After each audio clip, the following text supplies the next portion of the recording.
YouTube has an ever-changing landscape. We know that. It leaves things behind, sometimes for the better, and sometimes for worse. New trends become popular, sometimes for the better and sometimes for worse. But YouTube's slogan should explain itself. Broadcast yourself. YouTube has always been a place where people can express their video making abilities, with the potential for a source of income while doing so. David Dworsky's 2011 film Press, Pause, Play takes an in-depth look at how the current landscape of social media creates a landscape where anyone can produce content. In the olden days of 30, 40, 50 years ago, people didn't make things. So people would go to photography exhibits, people would go buy records, and there were professional artists. And now everybody's a photographer, everybody's a filmmaker, everybody's a writer, everybody's a musician. YouTube took the media world by storm because up until its arrival, only people with professional ties could create passion projects and broadcast them to a wider audience. YouTube gave previously talented but undiscovered creators a chance to get their stuff out into the world. And a massive subgenre of these undiscovered talents were animators. Keyword were.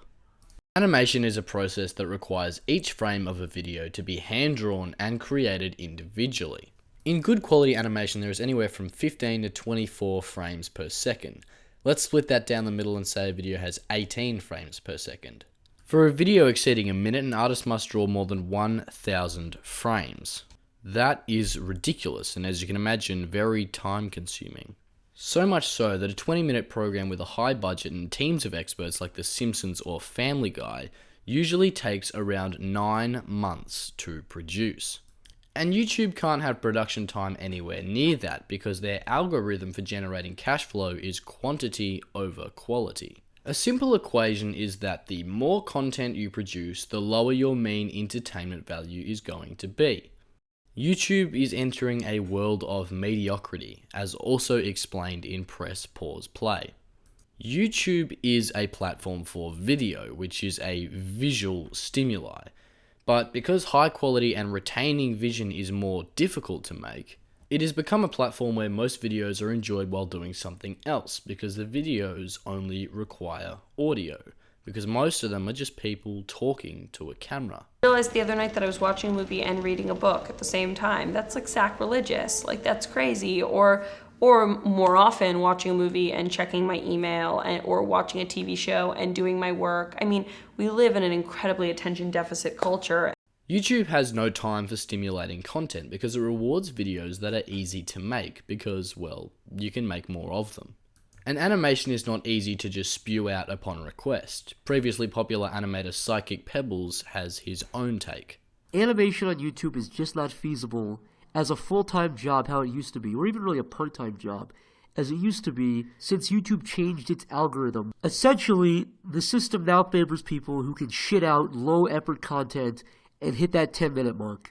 Some people have been able to buck the trend using very still frames that last for long periods like Swoozy or The Odd Ones Out.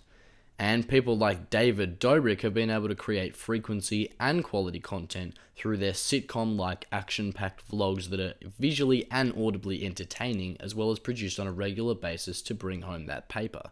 Despite this, as YouTube leans more towards longer and faster produced content over views, daily vlogs of nothing much and story times will be a much more attractive proposition to an aspiring creator than any sort of film production.